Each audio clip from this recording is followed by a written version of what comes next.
In 771 BC, a king named Numitor was enjoying a retirement he didn't ask for. His younger brother Amulius had just shoved him off the throne of Alba Longa and murdered every son who could challenge him for it. Only one heir was left breathing, Numitor's daughter, Silvia. So Amulius made her a Vestal virgin, a priestess sworn to never have children. Problem solved. Until she got pregnant anyway. She said the father was Mars, the god of war.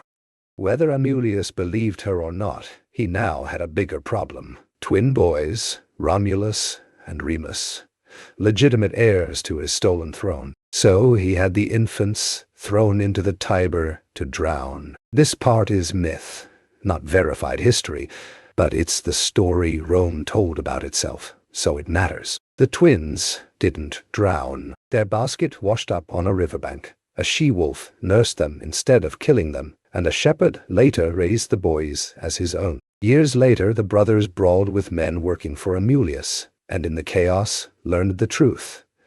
They weren't a shepherd's sons. They were the stolen princes of Alba Longa. So they marched home, razed the city against their great-uncle, killed him, and put their grandfather back on the throne. Then they decided to found a city of their own, on land along the Tiber with 7 defensible hills. The only problem, they couldn't agree where to build it. So they settled it the Roman way. Romulus built a wall around his chosen hill. Remus mocked it by hopping over for a laugh. Romulus killed him for it. Rome's first structure was a wall. Its first casualty was the king's own brother. That tells you everything about what was coming. There was one problem left. A city built from criminals and exiles was still a city without women. So Romulus invited the neighboring Sabines to a festival, and in celebration, his men kidnapped the Sabine women. The Sabine men returned for war, but the women themselves stopped it, walking between the two armies and demanding peace between their old families and new husbands.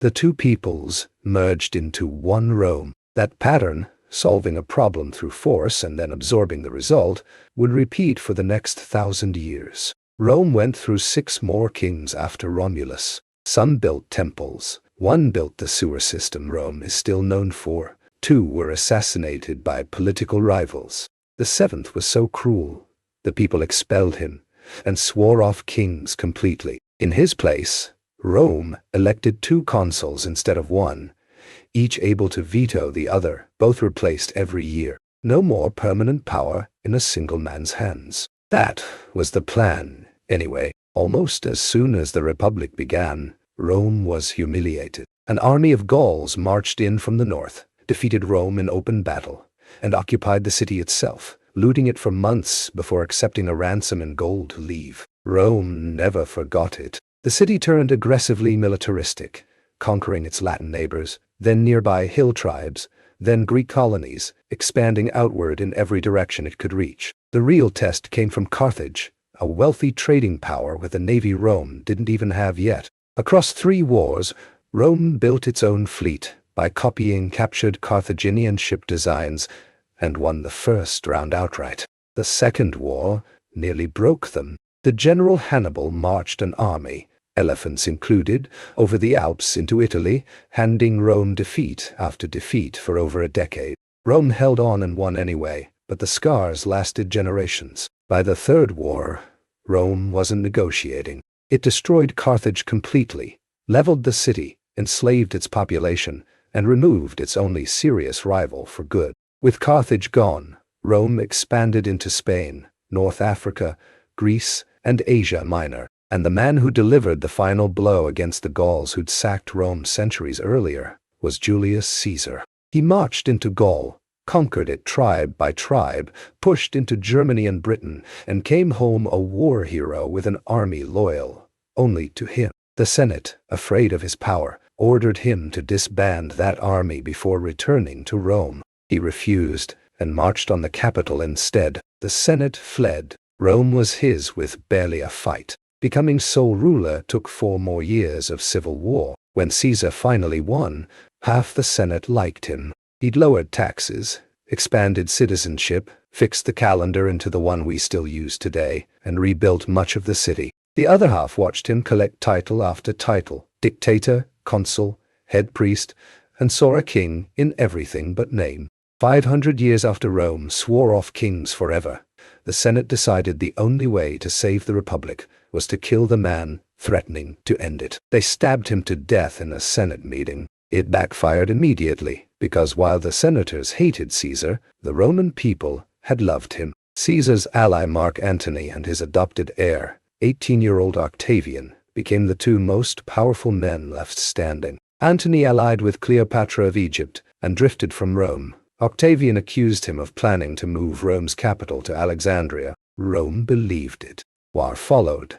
Antony and Cleopatra lost and took their own lives, and Octavian was left as sole power. In 27 BC, the Senate gave him a new title, Augustus. The Republic was over. The Empire had begun. Augustus understood exactly why the Republic had collapsed. Not bad laws, but armies that had stopped serving the state and started serving whichever general paid them. So he fixed that directly. He turned Rome's legions into a professional standing army. Soldiers signed on for 20 years and received pay and a guaranteed pension from the state itself, not a general's promises. He split military command from financial control, so no governor could hold both an army and the money to fund a rebellion. And instead of endless conquest, he focused on securing the borders Rome already had. It worked, mostly, and in 9 AD, the Rhine frontier delivered Rome's worst military disaster in generations. 3 legions, roughly 20,000 soldiers, marched into Germania under the general Varus, guided by a trusted ally named Arminius. Except Arminius wasn't loyal. He'd served in the Roman army, learned exactly how legions moved and fought, and watched Roman rule erase his own people's customs and laws. While pretending to help Varus put down a minor uprising, he led the legions into forest terrain, where their formations couldn't hold. Then his warriors struck, not in open battle, but in ambush after ambush, for days. By the time Varus realized it was a planned betrayal,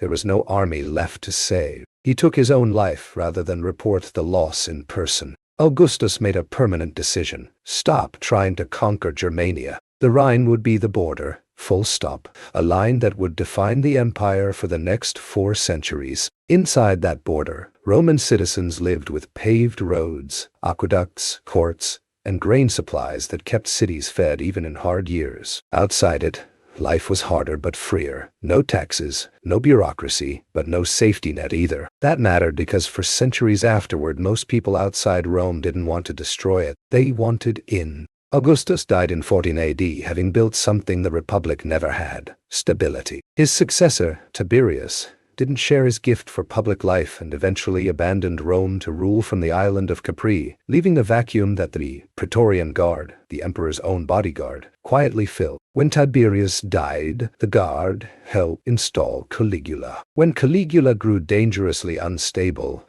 the Guard killed him themselves and picked his uncle Claudius as the next emperor on the spot. The precedent was set. Emperors weren't chosen by tradition or the public anymore. They were chosen by whoever held the swords closest to the throne. Claudius ruled competently. His successor, Nero, did not. He let half of Rome burn, drained the treasury, and lost the Senate, the army, and finally the Praetorian Guard itself. Facing arrest, Nero took his own life in 68 AD, ending Augustus's bloodline. What followed was chaos. 4 men claiming the throne in a single year, each backed by a different army. The eventual winner, Vespasian, won not because he was loved, but because his army was the strongest. Rome had its answer. Permanently control the legions, and you control Rome. The next 2 centuries followed that same math. Trajan pushed the empire to its largest size in 117 AD, conquering modern Romania, Jordan, and Armenia. In 193 AD, the Praetorian Guard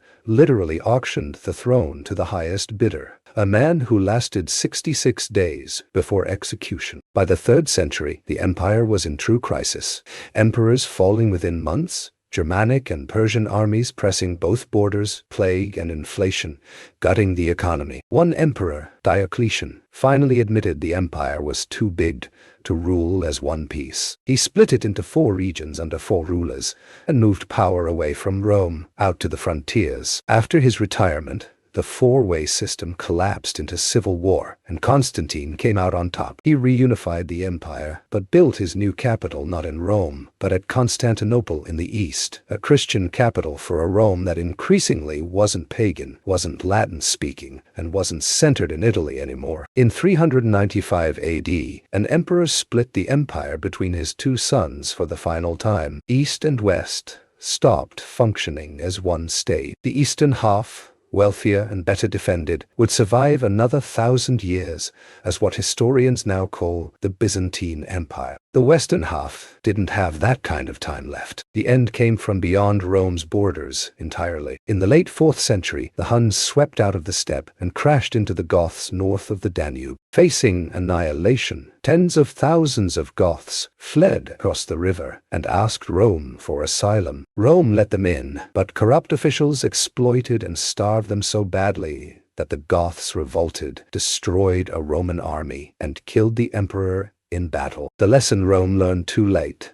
letting a nation in without the ability to integrate or control it doesn't solve a crisis, it just imports the next one. The Vandals overran North Africa, cutting off the grain supply the Western Empire depended on. In 410, the Visigoths sacked Rome itself, not because the city mattered militarily, but because it could be done. It was sacked again in 455, and in 476, the last Western emperor, a teenager named, almost too perfectly, Romulus Augustus, sharing his name with both Rome's founder and its first emperor, was simply removed from power by his own Germanic commander. No final battle, no siege. The Western Roman Empire didn't fall in a single dramatic moment. It just ran out of empire to rule. A city founded by a man who killed his own brother over where to build a wall ended nearly 1,200 years later with a teenage emperor nobody even bothered to kill. Rome didn't end with a bang. It ended the moment the world stopped needing it to be Rome at all.